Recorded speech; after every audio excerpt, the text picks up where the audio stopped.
அன்பானவர்களே, அன்பு வணக்கங்கள். இறந்தவர்கள் நாம் தினந்தோறும் செய்கின்ற செயல்களை, நாள்தோறும் செய்கின்ற செயல்களை பார்த்தபடி இருக்கிறார்கள். ஒரு சிலர் இந்த ஆன்மீகத்தில் கடவுளை அதிகமாக நம்புறவங்க இருப்பாங்க. அவங்க என்ன சொல்லுவாங்கன்னா, நீ செய்யறதெல்லாம் மேல ஒருத்தர் இருக்கிறான், அவன் பார்த்துக்கிட்டு தான் இருக்கிறான். உனக்கு எப்போ அவன் தண்டனை கொடுக்க வேண்டும் நினைக்கிறானா அப்ப கொடுப்பா. சொல்றாங்களா இல்லையா? ஏண்டா இப்படி அநியாயமான செயல செய்யற, இப்படி அக்கிரமான செயலை செய்யற, மற்றவங்க மனசை புண்படுத்துற செயலை செய்யற, நீ செய்யற செயலெல்லாம் மேல ஒருத்தன் பார்த்துட்டு தாண்டா இருக்கிறான், அதுக்கெல்லாம் உனக்கு ஒரு தண்டனை கிடைக்கதாண்டா செய்யும். 4 செவத்துக்குள்ள செய்யற செயலை யாருமே பார்க்கலன்னு நினைக்காத. இறைவன் ஒருத்தன் பார்த்துட்டு தான் இருக்கிறான். இப்படி எல்லாம் சொல்றீங்க இல்லையா? அப்போ நாம் செய்கின்ற செயல்களை யாரோ ஒருவர் கண்காணித்துக் கொண்டுதான் இருக்கிறார் என்ற நம்பிக்கை இருக்குது இல்லையா? அதை நம்ம இறைவன் சொல்றோம், ஆண்டவன் சொல்றோம், கடவுள் சொல்றோம், தெய்வம்னு சொல்றோம், பரம்பொருள் சொல்றோம், பரமசிவன் சொல்றோம், பரமபிதான்னு சொல்றோம், எவ்வளவு பேரை வச்சு அழைக்கிறோம். ஏதோ ஒரு சக்தி நம்முடைய செயல்களை கவனித்த வண்ணமாக இருந்து வருகிறது. இது ஒரு தெளிவான ஒரு பார்வை இருந்து விட்டால் மனிதர்கள் தவறு செய்வதை நிறுத்திக் கொள்வான். இந்த தெளிவான பார்வையும் சிந்தனையும் இல்லாட்டினால்தான் அளவுக்கு அதிகமான தவறுகளை செய்கிறார்கள். ஆனா உண்மையில அவன் எங்கேயோ இருந்து பார்க்கல, உங்களுக்குள்ள இருந்தே அவன் பார்த்துங்கிறான் எல்லாத்தையும். அவனை நீங்க கண்டுபிடிக்க முடியல, அவ்வளவுதான். ஒரு கதை சொல்லுவான். இறைவன் நாரதர்கிட்ட, இந்த மக்கள் என்கிட்ட புலம்பி தீர்த்துறாங்கப்பா, என்னால உட்கார முடியல, நிம்மதியா இருக்க முடியல, ஒவ்வொருத்தரும் ஒவ்வொரு கதையை எடுத்துன்னு வந்து சொல்றான் என்கிட்ட.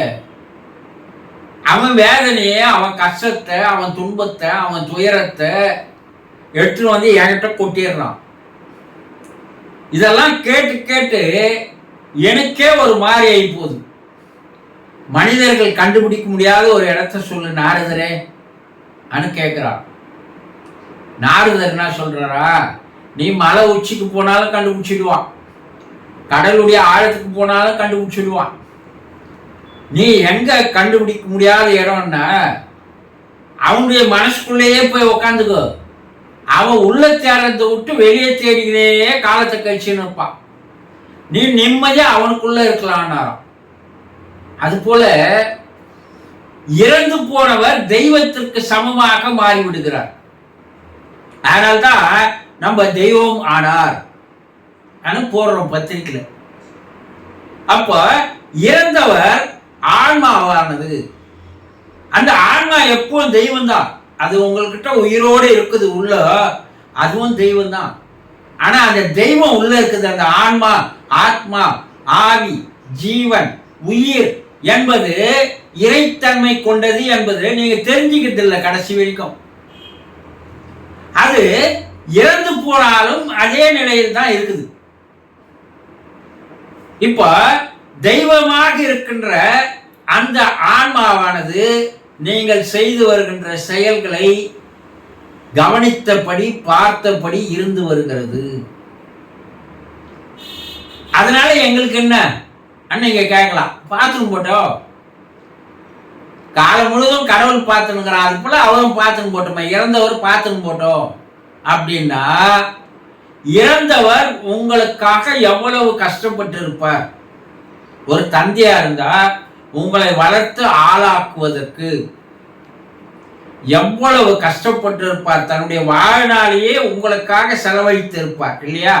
தான் புள்ள நல்லா படிக்கணும், நல்ல வேலைக்கு போகணும், நல்ல பெண்ணை திருமணம் செய்து வச்சோம், அவனுக்கு சொத்துக்களையும் சேர்த்து வச்சோம், அவன் மகிழ்ச்சியா சந்தோஷமா வாழணும், அதுதான் என்னுடைய ஆசைன்னு எல்லா தாய் தகப்பனும் சொல்றாங்க இல்லையா?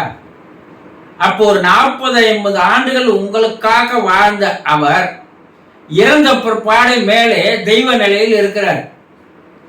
இப்ப அவருக்கு நீங்க நன்றி செலுத்தணுமா இல்லையா? நீங்க நன்றி செலுத்துறீங்களா இல்லையா? அவரை நினைச்சு பார்க்கறீங்களா இல்லையா? அவரை மறந்து போயிட்டீங்களா இல்லையா? இதையெல்லாம் அவர்கள் மேலிருந்து பார்த்த வண்ணமாக தான் இருக்கிறார்கள். அப்ப உங்களுடைய செயல்கள் அவரை நாள்தோறும் நினைத்த வண்ணமாக, நாள்தோறும் அவருக்காக பிரார்த்தனை செய்த வண்ணமாக, அவர்கள் இல்லை என்றால் நான் இந்த உலகத்தில் இல்லை என்ற ஒரு நன்றி உணர்வு, அந்த நன்றி உணர்வினுடைய வெளிப்பாடு செயல்களாக இருக்குமேயானால் அவர்கள் மனம் சந்தோஷமாக, ஆனந்தமாக, அமைதியாக, ஆத்ம சாந்தி அடைகிறார்கள்.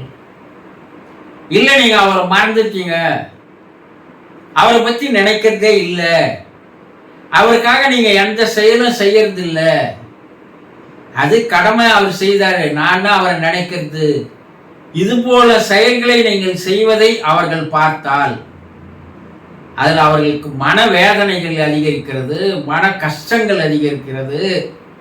அதன் மூலமாக அவர்கள் மேலும் மேலும் வேதனைக்கு உள்ளாகிறார்கள், மேலும் மேலும் துன்பத்தை அனுபவிக்கிறார்கள். உங்களுடைய நடவடிக்கைகளை, செயல்களை பார்த்து அவர்கள் கண்ணீர் விடுகிறார்கள். அவர்களுடைய அந்த வேதனையும் கஷ்டமும் துன்பமும் துயரத்தினுடைய எண்ண அலைகளானது உங்களை பாதிக்க செய்கிறது. அதனால உங்களுக்கு வாழ்க்கையில் நிம்மதி கிடைக்காது, வாழ்க்கையில உங்களுக்கு பல பிரச்சனைகள் உருவாக்கும், உடல் நோய்கள் அதிகமாகும், பல செயல்கள் காரியங்கள் தடைப்படும், பல்வேறு இடைஞ்சல்களை அவர்களுடைய அந்த வேதனை அலைகள் உங்களை தாக்குகிறது. அப்ப மேலே நம்ம இறந்து போனவர்கள் மேலே நம்மளை பார்த்தபடி இருக்கிறார்கள் என்று நீங்கள் தெரிந்து கொண்டால் உங்கள் மனசாட்சி உங்களையே உறுத்துகிறது. அப்ப அவர்களை ஒரு நாளுக்கு ஒரு முறையாவது 2 முறையாவது நினைத்து பார்ப்பீர்கள், அவர்களுக்காக பிரார்த்தனை செய்வீர்கள், அவர்களை நன்றி காட்டுவீர்கள், அவர்களிடம் நன்றி காட்டுவீர்கள். இதையெல்லாம் நீங்கள் தெரிந்து கொண்டால் அவர்கள் சந்தோஷப்படும் போது அது உங்களுக்கு ஆசீர்வாதமாக அமைகிறது. அதனால் உங்களுக்கு எந்த விதமான கெடுதல்களும் வராதவாறு அவர்களுடைய ஆசீர்வாதங்கள் உங்களை பாதுகாக்கிறது என்பதை புரிந்து கொள்ளுங்கள். சந்தோஷம்.